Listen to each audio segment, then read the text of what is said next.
Krishna Krishna Hare Hare Hare Rama Rama Rama Hare Hare. Hare Krishna. So we have been seeing Ramayana, Valmiki Ramayana, and we are in Bala Kanda.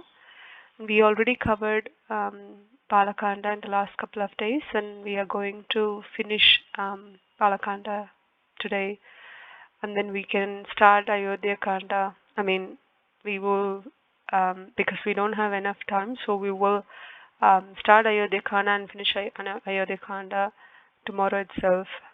That's our plan.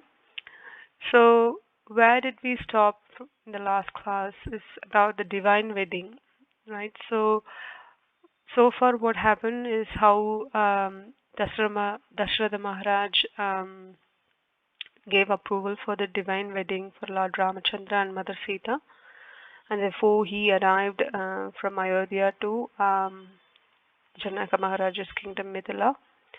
And Janaka Maharaj already suggested that his brother has two daughters, and that is Mandavi and Shrutakirti. So they can marry Bharata and Shatrughna respectively.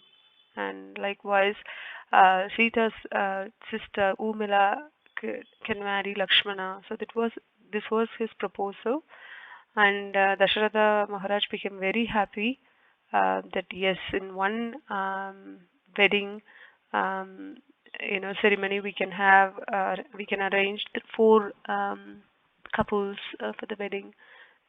So they were all happy about this proposal, and that's how Lakshmana gets married to Urmila, and Bharata to Mandavi, and Shatrughna to Shrutakirti, and of course Lord Ramachandra to Mother Sita.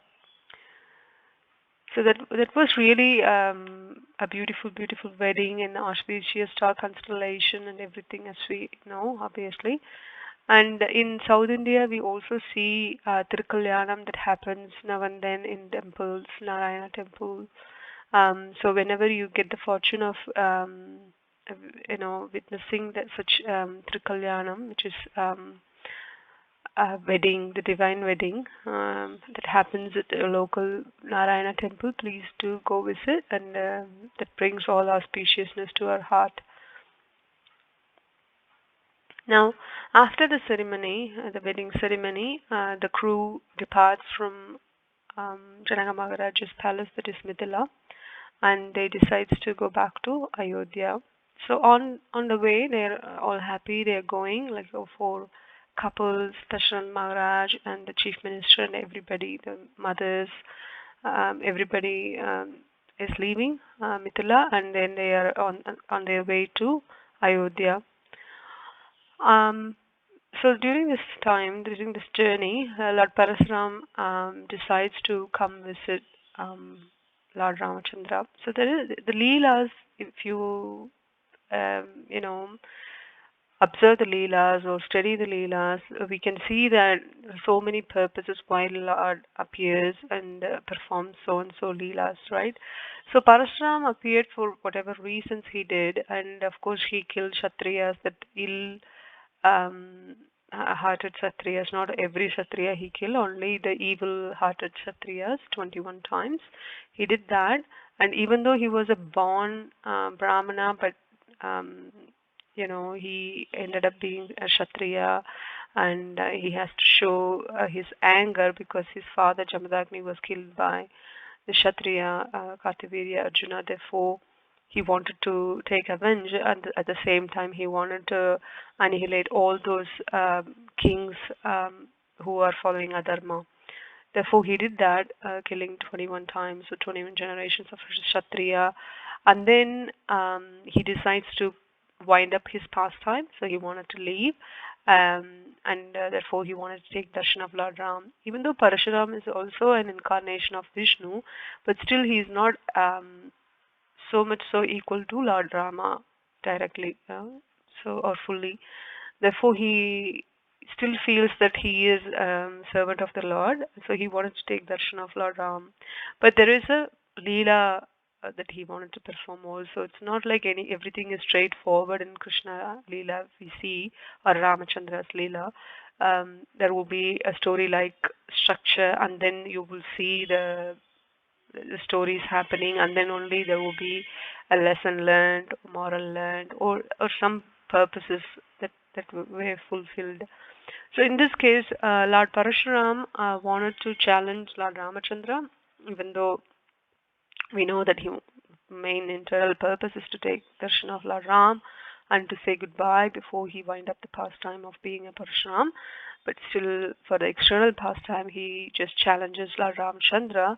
So what he does was he comes in the middle of the path. He stops the chariot that was that where Rama was coming by, and he stops the chariot and challenges Rama that here is Vishnu bow, that is Sharanga. Can you string this bow? Are you strong enough to do that? Because I've heard you broke divine bow of Shiva's. Now I wanted to challenge you that if you could string Vishnu's bow.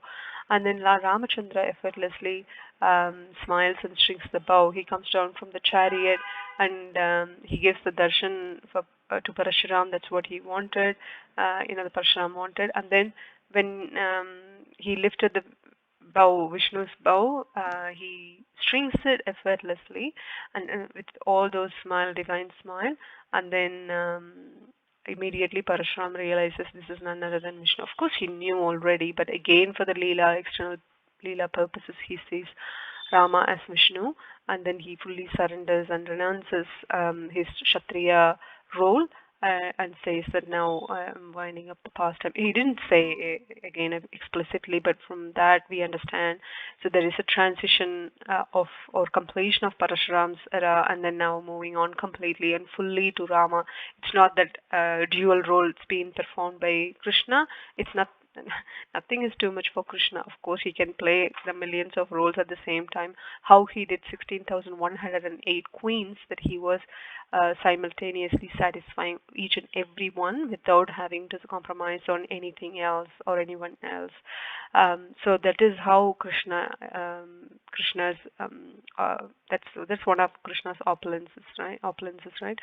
So now also we learn that not always there will be more than one Leela happening at particular era. So if we take Satya Yuga, one Leela is being performed by the Lord, the Supreme Lord, then there is no interference by another Leela being performed at the same time in the same universe, same Yuga, and in the same place like that. No, there will not be like anything like that, at least to my knowledge. That way, Parashuram wanted to leave also, so that we bhaktas, the devotees, can have full focus only on Rama, not thinking, oh, Parashuram is also here, like that. So that was end of Parashuram also.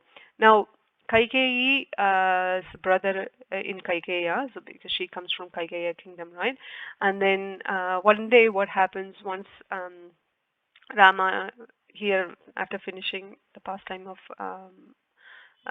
Parashurams, Ramachandra and his family all go back to Ayodhya, and they continue to enjoy their life, the royal life, and having so much of um, love developing between Rama and Sita, and as we always know, they are eternal associates. Sita, Mother Sita, is always an eternal consort of Lord Vishnu or Rama. There is no doubt. Mother Sita is none other than Lakshmi Devi itself. And then what happened was here, one day from Kaikeya's kingdom, brother came, that is uncle of Rama and brothers came and invited Bharata and Shatrughna, because he very well knew that if he invited Rama, Lakshmana also would come, but that is absolutely not necessary because because he only wanted Bharata and Shatrughna at this stage. And another reason being is Kaikeyi's son is Bharata, and whenever Bharata is invited, Shatrughna will not leave Bharata to go by himself. So he is so attached to Bharata, he will go with him. It's like Lakshmana always attached to Rama, being a servant. Lakshmana is none other than Anantashesa. If we say Vishnu, there is no picture of Vishnu without Anantashesa, correct? That is how it is. Rama and Lakshmana always inseparable. And Kaikeya, from Kaikeya kingdom, the uncle of Bharata is naturally inviting Bharata, and Shatrugna automatically goes with him. And Rama and Lakshmana and the family stay behind in Ayodhya. And now he is becoming more and more pets, pet son to Dasharatha and the entire dynasty, I mean the kingdom, and everyone starts to love more and more, Rama more and more. Every day the love increases, and the story is going very smoothly, and Balakanda is now coming to an end. And so far, what we have seen is how we actually began the Balakanda from the story of how Valmiki started to write Ramayana, right? So Valmiki's past history, like he was called Harita in his previous life, and he was the son of a rishi called Varuna, and he was cursed by Sanat Kumara because being a child he was playful and making some noises that was disturbing the conversation amongst Sanat Kumaras and Varuna Rishi, that is his father, and therefore Valmiki or Harita was cursed to become a Nishada. Nishada means a hunter man or hunter, and when he becomes a hunter, what he does is hunting job pretty much, but also he becomes a decoy to serve his family in a luxurious way. And then one day Narada Muni meets him and sees his cruel nature of hunting animals, not fully killing the animals, but half killing. Therefore, Narada Muni suggests him either you fully kill the animal or don't kill because you're accumulating more and more papa. So he wanted to know if the papa is shared, that is, impious activities that he performed will be shared by his family members, because he actually did it only for the sake of the family members. But Narada said that won't be the case. But Harita, that is the Nishada, he wanted to go back to his family and test that, and then he learns that no, the family is not ready to share his sins. Therefore, he comes back to Narada and asks what would be the atonement for all the sins that I've committed so far in my life. Then Narada Muni says the chant the name of the Lord, the holy name of the Lord, that is Rama. But he was not able to pronounce Rama. Some versions of Ramayana, it says because of his papa accumulated sins, he was not able to pronounce the name of the Lord. But somewhere else it says it's because he can't pronounce the syllable Ra. Either case, he is not able to pronounce. So then there was a Mara tree. Then Narada Muni suggested chant this tree's name instead, Mara. Because the Ra comes as a second syllable, he was able to chant easily. So he started to chant Mara, Mara, Mara, Ma. It becomes Rama automatically. And then because he became fully in love with, he fell in love with this holy name of the Lord. He became so attached to the Lord's name. He forgot to eat, to drink, or sleep. But then the ants started to build up a hill around his body. And in Sanskrit, the ant hill is called Valmika. Because he came out of Valmika, he's called Valmiki. So Brahma meets him and gives his blessings. Already when Narada again comes to meet Valmiki, and then Valmiki asks 16 questions about who is absolute truth that is in this universe at this present moment. Like that, he asked 16 questions, and 32 verses are spoken by Narada to answer that question. But the one and only answer is Rama, but he was glorifying Rama in all those 32 slokas. And then Valmiki started to meditate on Rama's name. And while he was meditating, and then one day he was going on the banks of river Tamasa, then he happens to see the hunter killing one of the crown sharp birds, which were during the time of intercourse between the two birds, male crown sharp bird and female crown sharp bird. It's like a crane, the birds like a cranes.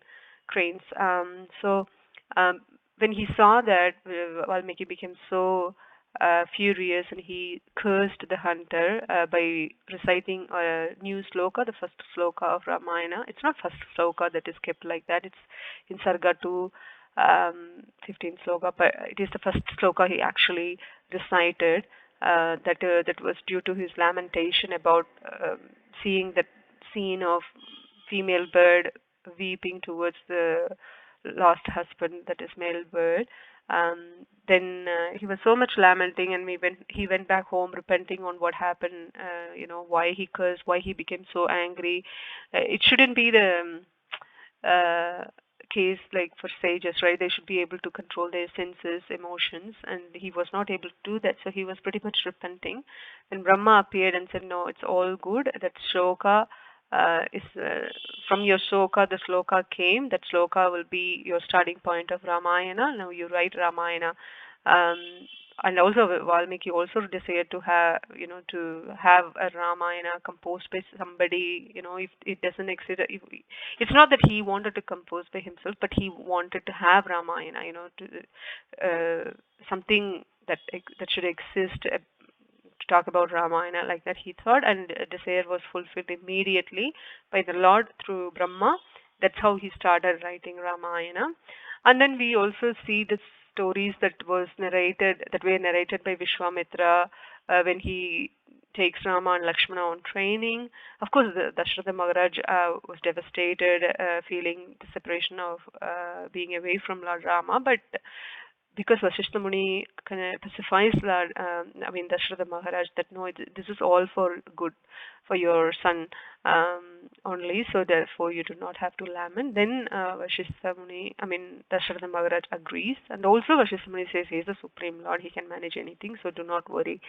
Do not think he is a little boy going to the forest, going to kill the Rakshasas like that. He is the Supreme Lord himself. So Vasishtha, after the Vasishtha's pacification, Dasharatha Maharaj settles down with his emotions. And then during the journey, Vishwamitra narrates so many stories like Siddhashram, Kamashram, then how Ganga descended, the story of Ikshvaku dynasty's one of the kings, that is Sahara, from him the Amsuman.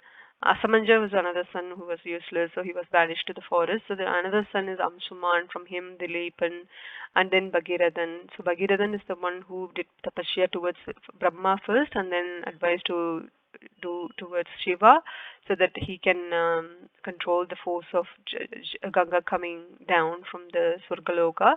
And then we saw those stories also when once.